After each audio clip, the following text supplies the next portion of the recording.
What's up, guys? Jeremy Worden here, co-founder of BNBCalc, and I'm going to demo our tool today, help you run the numbers on Airbnb properties. I myself am a full-time short-term rental investor.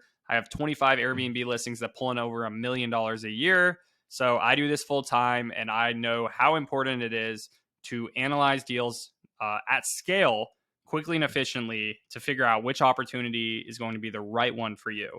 So what I did is I found a house in Dallas, Texas. I wanted it, with some standout amenities like this hot tub. Looks like the hot tub might be having some issues, but the fact that, there's a hot tub there is a good sign. Has a pool. I just, knowing it's in the South, I personally think that that might be some amenities that'll help it stand out. And what I'm going to do is I'm going to, take this share link here. Let's just get myself a little smaller. I'm gonna get myself smaller for you guys. I hope you don't miss me over here in the corner. But get this share link, and I'm going to first do a new buy to own and import this share link from Zillow. It's going to guesstimate or use the Zestimate for the purchase price. It's actually $465. So let me update that. Is a 4-bed, 3-bath. I can probably the way we do accommodates is we estimate 3 people per bedroom, and so 4-bedroom home could sleep 12, but obviously you want to make sure, if you're only going to put 1 bed per room, then it can only be 8, assuming they're queen beds, full beds. Twin beds can only sleep 1 person. But this gives you an AirDNA revenue estimate. And guys, I'm going to tell you, AirDNA is a starting point. It's a starting point. It is not the end all be all for revenue. AirDNA, the way they do it is they look at similar properties in terms of bedrooms, bathrooms, and sleep count in the area. And they assume you're like going to be 50th percentile in that. Where me, I'm like, if I ball out on this property, maybe I make it a heated pool. I do some cool things over here. I do some, I furnish it really nice. We're really, really adamant that good interior design is very important. We actually have an interior design company that we started as well because we know how important interior design is. If that's important to you, you can reach out to me and we can help you with interior design as well. But I'm going to assume we can do better. I'm going to get this place booked 60% of the time, not 47. I'll do the same. Let's just say I'm going to keep the same average daily rate, but I'm confident I can really boost this. Again, you're going to want to use comps. AirDNA is the best tool. If you click, if you click here, you can get access. You can see what AirDNA offers, but what they have is a comps feature where you can see all the different properties in the area that they're coming up with this estimate on. So you can see, are those properties nicer, less nice, etc. But let's just say, I think I could definitely get it booked 60% of the time, but I'm only going to say 56%. And I'm going to say, I'll charge a little bit less to be a bit conservative, but I'm pretty optimistic. In reality, if you gave me that property, I would push this up for sure. So that occupancy rate times the number of days in the year. So 56% of the time, meaning 56% of the nights in the year, the property is booked. So that corresponds to 205 days a year. Times this ADR, average daily rate, of $400 gives you 81,000. So again, 205 times 400 equals 81,000. This AirDNA, the way they do it, they include cleaning fees. So we're going to have to subtract the cleaning fees later on. But I'm going to come down here. We have our revenue estimate. We have operating income or operating expenses. You can create your own presets. So I was doing one for a New York City property earlier. But now this is what the BNBCalc default is, but I can change this, my own way. I can also create my own default. So I can create a new preset for the defaults, but this is the BNBCalc, which is based off average US home values. Guys, again, do your research for that revenue estimate and do your research for expenses. But internet and TV, let's say I'm only going to provide internet, no TV. They can log into their own apps, $70. Water, sewer, let's say $100. I'm going to have to, or let's say $150. We're going to have to refill the pool. Garbage, let's say city garbage. Don't have to do that. Electric, it's hot, it's Texas, it's a bigger house. Let's just say $250.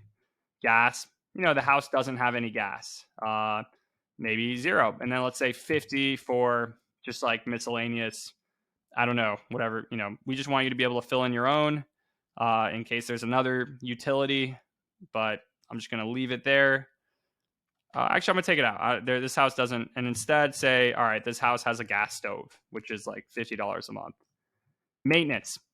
We're going to get insurance for the property. That's $150 a month. HOA. Let's see. Does it have an HOA? I searched. I think Zillow should populate the HOA. Yeah, there's no HOA. So it might definitely check, but no HOA for this one. Landscaping, sure, $150 a month. Might be a little conservative there. Ongoing repairs. Let's just budget up $150 a month for that. Supplies. I think this might be a little high, but again, I want to be a little conservative here. Also, whatever supplies you provide, like, are you giving every guest a welcome basket? Are you doing above and beyond?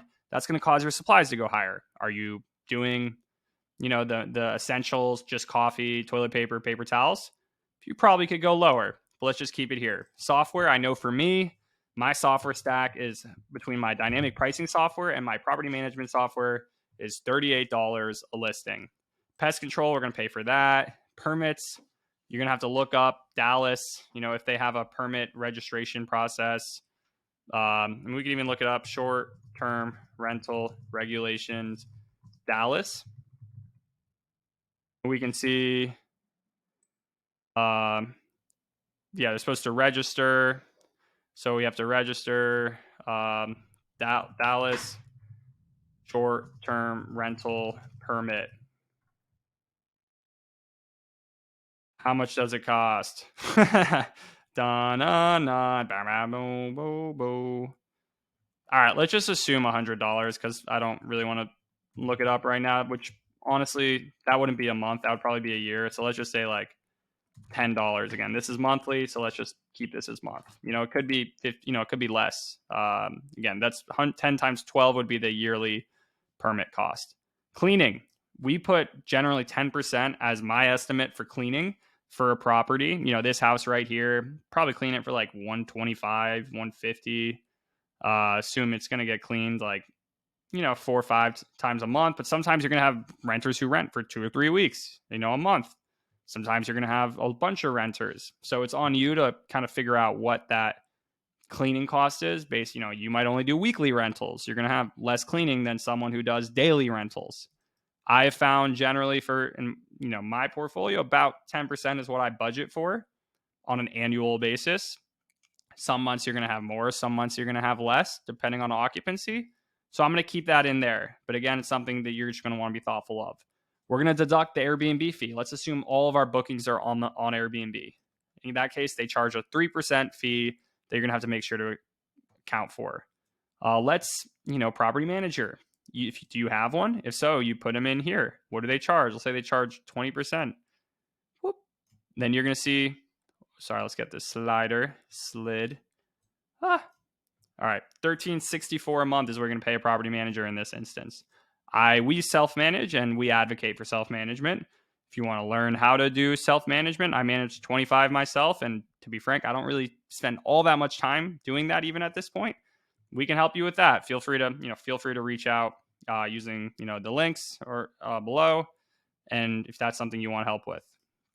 So we have our operating income, which is our revenue minus operating expenses. And then we need to subtract our mortgage. So let's assume we're putting 20% down and this is an investment loan. A lot of times folk use second home loans and put 10% down to buy a short-term rental. But just for this example, let's just do a second home loan with 20% down, an investment loan.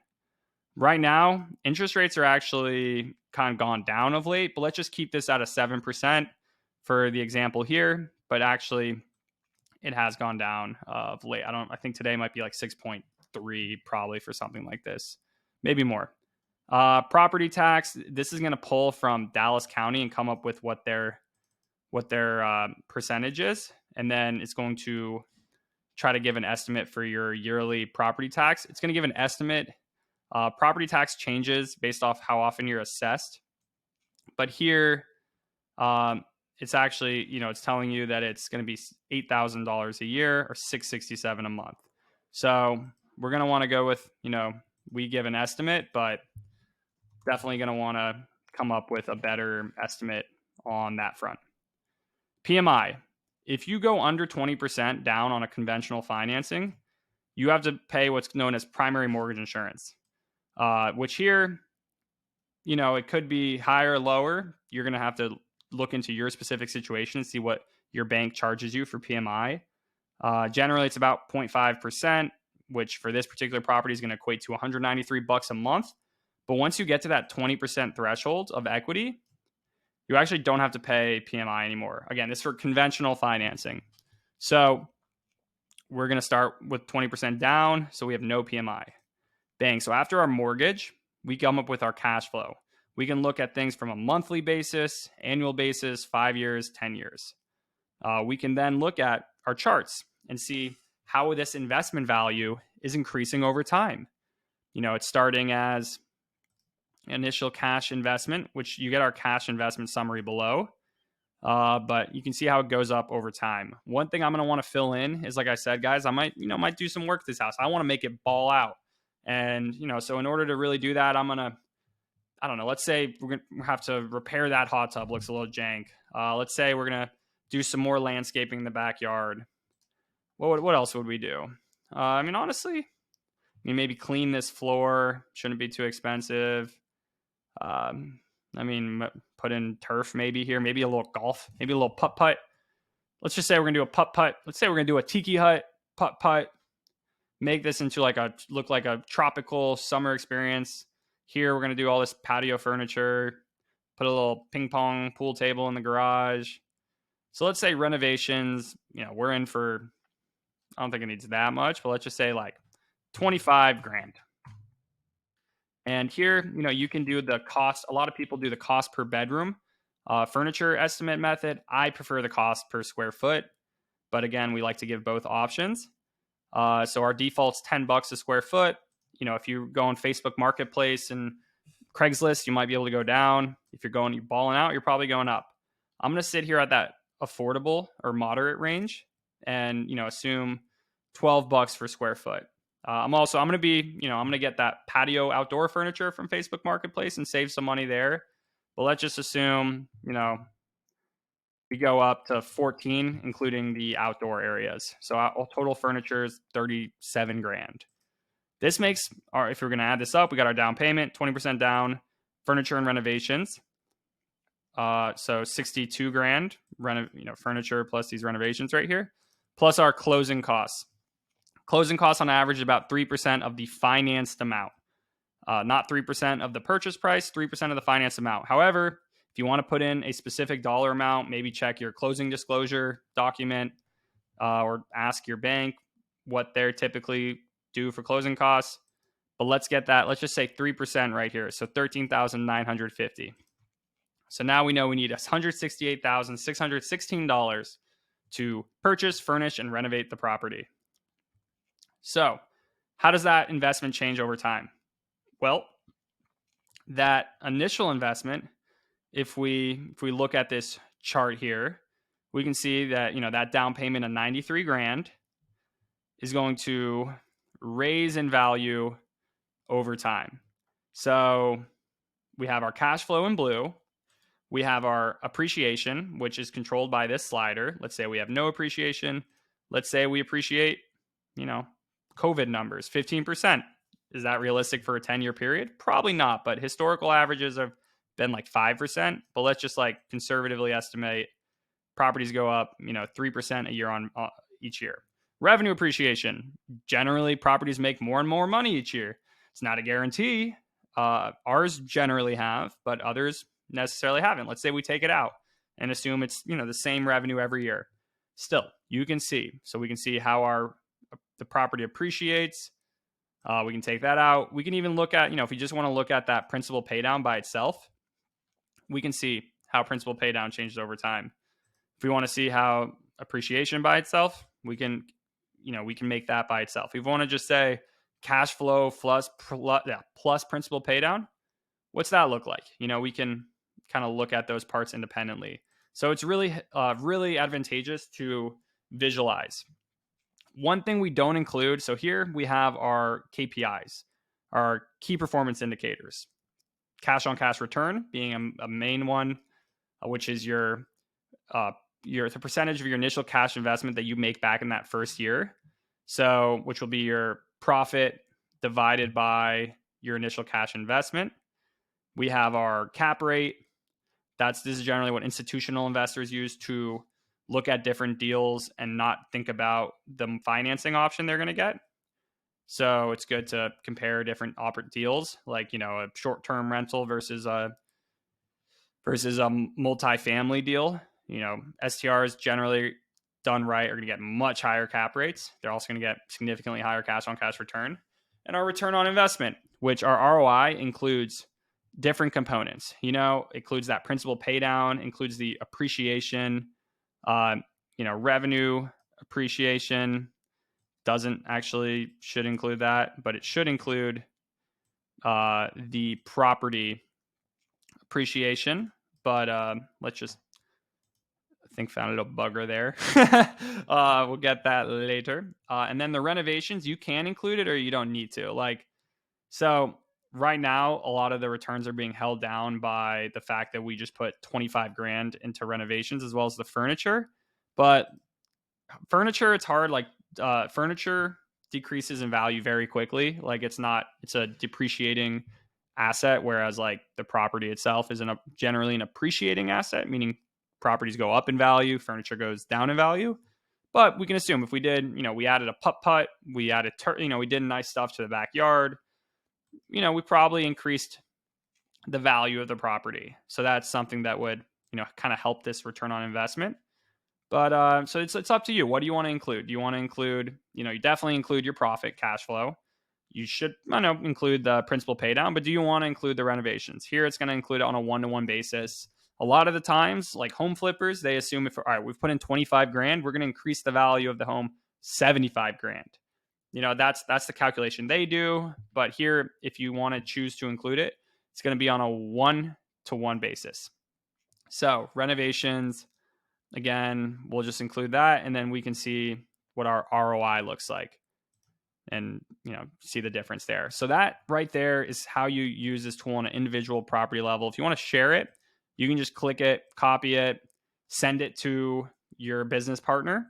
You can send it to someone via email. You can put in a little message there, but the tool is very shareable, which is super helpful. And we can go to our dashboard and we can look at all of our buy to own properties together. We can even look on a map. We can look on list view. We can share here. Here it's going to pop it up. Whoop. Here, this is actually one I literally own. But yeah, so that's our tool. I hope you guys like it. The next video, I'm going to show you guys how to do the arbitrage, how to run the numbers on an arbitrage property.